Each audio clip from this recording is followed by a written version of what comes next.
จริญพรสวัสดีสบายดีพ่อแม่พี่ๆทุกท่านทุกคนอันนี้ลุงพี่มาเจอเน้นหน่อยเนาะอายุ12 ขวบเองบวชได้1 ปีแล้ว1 พรรษาแล้วบวชตั้งแต่อายุ11 ปีตอนนี้12 ปีแล้วเป็นว่าเพิ่นบวชตั้งแต่น้อยเพิ่นเด้ธรรมดาโอ้เก่งจริงสั้นนำอย่างนี้โอ้ธรรมดาได้นี่ซามะนาวบ่แม่นอ๋อนั่นรับบ่มื้อแลงนี่ นอน เดี๋ยวให้แนะนำตัวก่อนสิว่าจ่วยหยัง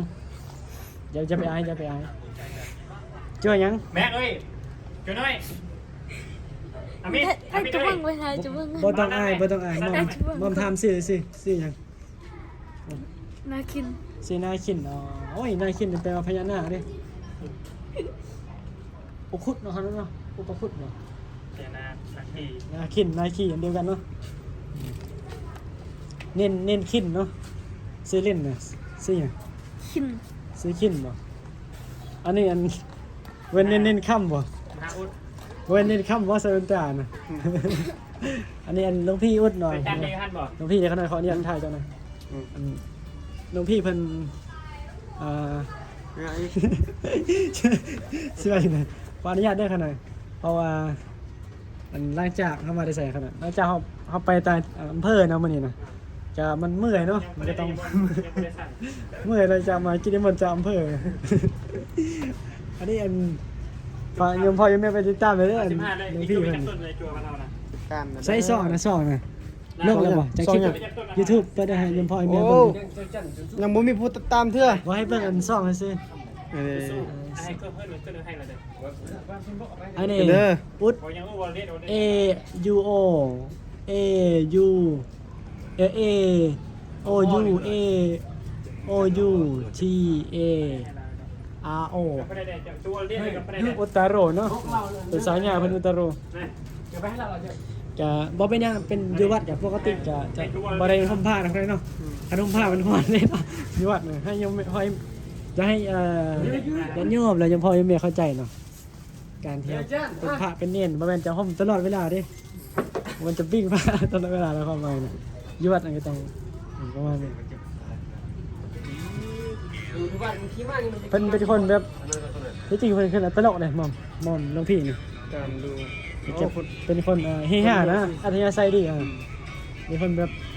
เกิดว่าเข้าคนได้ง่ายนะเวลาไปอยู่กับพ่อแม่ครูบาอาจารย์ทางฝั่งไทยเพิ่นก็ไปจานจารันฮู้จักหมดเพิ่นจานจอดบ่สร้างศรีสะเกษบ่ดงยางบ่ โอ้โหแล้วมันลงคลิปอันนี้พูดอันนั้นเลย อันนี้เน้นหยังเน้นสมหวัง ก็ได้ยังประมาณ จันเฮ้ยจันเจ้าอันนั้นซาจะก็เลือกที่ตามซาไล่ค่อยซาเจ้าก็เจ้า เฮ็ดมาอย่างละ คนทรมานเลยเฮ็ดใจอยู่นำเลยคนมักเลยอันนี้ขนาด เฮ็ดนี่มาอย่างละ งานอยู่ม.6ขนาด อ๋ออันนี้ม.6 ม.6 นี่แสดงว่ายังเป็นม.5 ของประเทศไทยอยู่ถ้าเปรียบเทียบนะ โตละ ใกล้สิจบแล้วเนาะปีหน้าก็ปีสุดท้าย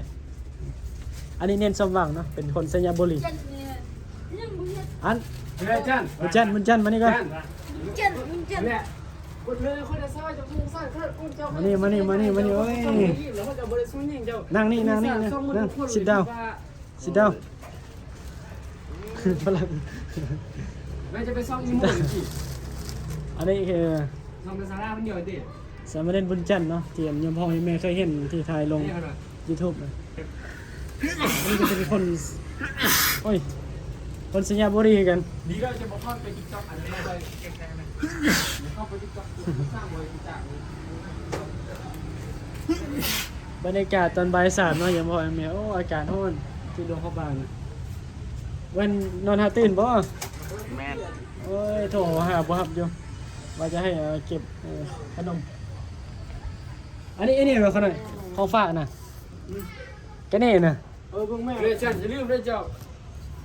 ของฝากเพิ่นเป็นบ่ เลยจันอย่าลืมด้วยจัน บ่แม่นอยู่ ลืมก็จะทราบเพื่อนแน่น่ะ ตอนนี้บ่ายสามแล้วเขาได้เนาะบ่ายสามแล้วบ่บ่ายสี่4 โมงเย็นแล้วตอนนี้4 โมงเย็นตอนนี้อากาศ4 โมงเย็น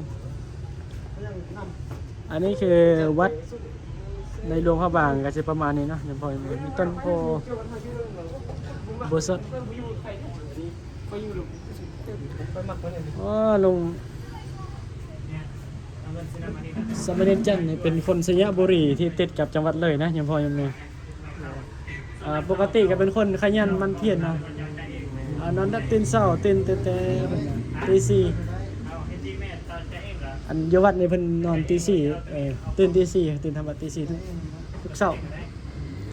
คล้ายๆที่จังเข้าพรรษาปกติเลย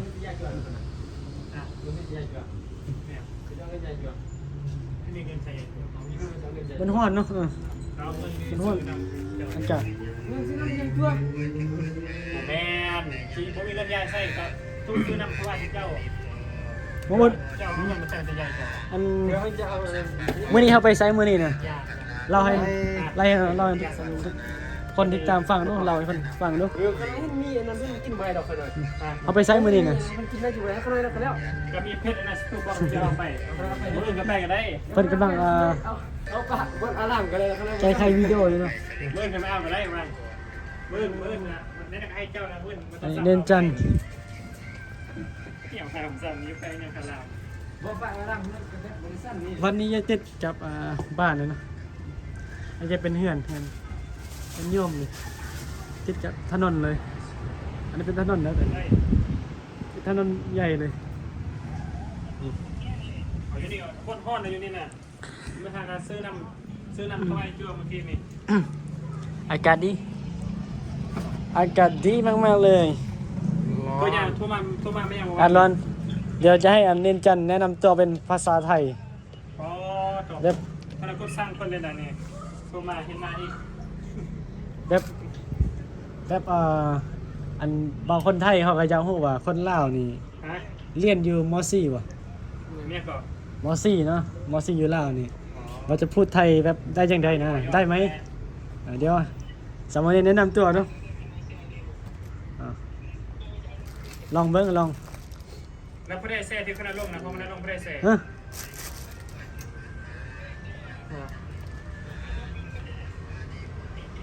เฮ้ย สวัสดี เอาเว้าดีว่าตั้งใจเว้าดีๆตั้งใจเว้าดีๆแม่โอ้ยโอ้ยเว้าบ่ได้เนาะ ได้ แสดงว่า ว่า เว้าได้บ่ คิดบ่ สวัสดีจังซี่นะสรุปเว้าได้หรือบ่ได้ บ่ได้ บ่ได้ บ่ได้ ไม่เว้าได้คือบ่เว้าซั่นน่ะ คนรอนะลงรถ แนะนำตัวก็โอ้ยอายเนาะเพิ่นยังอายอยู่ ตารอลงรถเดี๋ยวคณะตาบ่รออยู่ยังลง ยังอายกล้องอยู่บ่แม่นอายเพิ่น เพิ่นบ่อยากเว้าว่าซี่เพิ่นนอนหาก็ตื่นนอนเพิ่งตื่น จ้าว่าได้อยู่ หรือว่าให้เว้าภาษาฝรั่งโซบ่ อันนี้ได้ภาษาอะไรเรียนบ่ได้ เฮ้ยเอาภาษาไทยนะพูดไทยพูดพูดแม่พูดหรือบ่พูด เดี๋ยวบอกต้องยอมได้ยังหนักใกล้เลยนะ โอ้ยพูดไทยนอนบ่ตื่นเนาะยังจะนอนอยู่ ทีมเลยคนประยุทธ์เข้ามาประตูเปิด หลวงพี่ยุทธนี่จะโอ้ยอนาคตนี่โอ้ยไปไกลเพราะว่าสายธุดงค์เด้สายธุดงค์ไทยเป็นว่าถ่ายคลิปเวลาเดินธุดงค์นะเวลาย่างธุดงค์กับพ่อแม่ครูบาอาจารย์ทางอินเดียก็ไปมาแล้วเนปาลก็ไปมาแล้วโอ้ไทยแลนด์ก็ไปมาแล้ว ให้ยมลองไปซื้อ ครบสุดเลย เสื้อไม่สั้นมา เลี้ยงช่วยกันนะไม่เลี้ยงช่วยอะไรติ นี่ เอาไปเรียงเลยเดี๋ยวนี้ เน้นวังนี่จะเป็นคนสยะอันนี้มาจากจังหวัดเดียวกันนะจังหวัดชัยบุรีเหมือนกัน อันนี้ก็ชัยบุรีส่วนหลวงพี่นี่แกเป็นคนหลวงพระบางเขาได้เนอกคนอยู่นะคนอยู่เมืองนะ มันลำบาก ผมเป็นเอติ อ๋อจังหวัดหลวงพระบางแต่ว่าอำเภอลำบาก เพิ่นอะไรกันเป็นเอว่ะ ว่าเป็นหยังบริยานเดี๋ยวมันนะกะ ผมเป็นเอว่ะ มื้อนี้หลวงพี่ไปบ่เห็นหน้าหลวงพี่นะมื้อนี้นะวันนี้หลวงพี่ไปกิจนิมนต์ต่างอำเภอนะมื้อนี้ไปอำเภอ ตะวันฉาย โพ พลไส้บ่เข้าไป เมืองพลไส้ ผมให้คนใช้เสียงเงิน เข้าไปเสียเงินบ่อ๋อขอไปเมืองเสียเงิน ในสุดแต่บ้านหนึ่งเงินเสียงเงินหนึ่งกำลังใบซ่องนะ ใช้เวลาเดินทางนะนั่งรถอย่างกระบะนะนั่งรถกระบะมันเป็น2 ชั่วโมงเนาะไปกลับพอดี4 ชั่วโมงเลย มา แต่ว่าโอ้เป็นหยังท่าทางดีมันบ่ไกลดอกทางมันธุระกันดารพด ติดตามคนนี้ละพี่ จวไม่ได้ไปเข้า มีคนติดตามแล้วบ่เบิ่ง โอ้ผมมีจักคนติดตามคนนั้นด้วย เฮ้ยเอาคลิปไว้เอาคลิปกัน คนนั้นลดคลิปอยู่ บ่อ๋อ คนนั้นคลิปอยู่ติ๊กต็อกลง อ๋อ ได้ปะ ติดลิขสิทธิ์ได้บ่ต้องให้ได้ยินเสียงเพลง ฮะ แต่ถ้าได้ยินเสียงเว้าพูดเนี่ย กันมาให้เลย เบิ่งเสียงยัง ใช่ เราพี่อุดยังพูดติดตามเนาะฝากไปติดตามเลยเนี่ย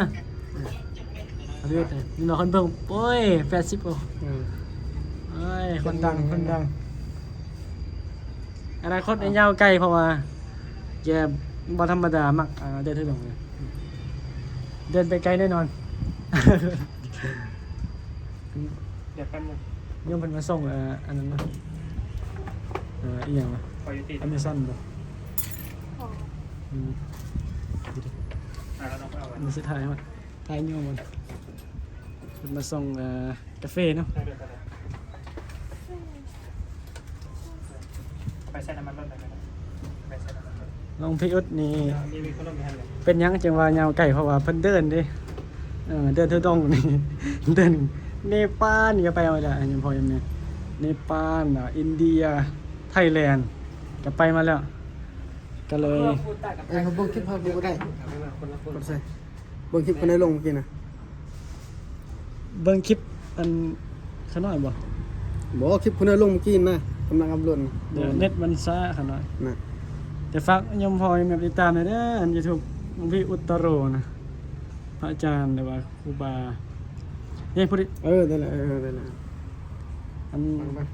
เดี๋ยวโฟกัสแป๊บนี่ได้ทำอะไรอยากติดตามเนี่ยแบบฟังธรรมะแบบสดๆเรียวๆจากหลวงพี่อุตตโรหลวงพี่อุตตโรสายทุดงค์ สั่งปากเบาแม่เฮาผัดลาโล เห็นหมอเด็ดติดเลยกระชิดได้เนาะขนาดเนาะ แม่นบ่บ่เป็นดิ มันได้ยินเสียงดนตรีอันนี้คือเน้นบุญจันทร์นะแกก็เป็นคนสยบุรีคำว่าสยะในย่อมาจากมันจะมีพ่อใหญ่ท่านหนึ่งเนาะเพิ่นไปใส่ไส้พ่อยังไงไปใส่ไส้แล้วไส้มันยะบัดนี้ไปยามใส่มันยะกันเลยสยบุรีบุรีย่อมาจากควันยาสูบของพ่อใหญ่เห็น แม่นบ่ล่ะสยบุรีเนี่ยเป็นเมือง เมืองสร้างเนาะ มาเป็นแขก เมืองสร้างเนาะแต่ว่าบ่ฮู้ว่าเพิ่นอยู่เมืองหยังแต่ว่าเพิ่นอยู่จังหวัดสยบุรีอันสยบุรีมันติดมันติดจังหวัดหยังวะขนาดลืมน่ะ เป็นมุมเลยบ้างนะครับ จังหวัดเลย มันเลย จังหวัดเลย เป็นดี ฮะ เป็นงานบุรีนั่นน่ะ สยบุรีจังหวัดเลยเนาะ บอกว่าเมื่อกี้เอามัน ก็โอ้ยหม่อมนี่มักถ่ายอันหลวงพี่เพราะว่าเพิ่นมันน่าสนใจแม่มันอย่างน่าสนใจ อนุโมทนาสาธุกับพระอาจารย์หรือว่าสาธุใหญ่เฮาเนาะศรีสวัสดิ์เนาะ อนุโมทนาสาธุแต่ว่าสิต้องคือสิบ่ได้จ่ายเนาะ สตู45,000เลย ไอ้จุกนี่นะ ผู้ใดอันสาธุผู้ใดโยมเป็นผู้ใด นอน น้องแท้บ่บ่ว่า บอกว่านอนพันแล้วพันต่อ อ๋อคิดว่าน้องแท้นะ รุ่นน้อง เน้นจันทร์มีความน่าสนใจเด้เพราะว่าเคยถ่ายลงเท่านึงแหละคนเบิ่ง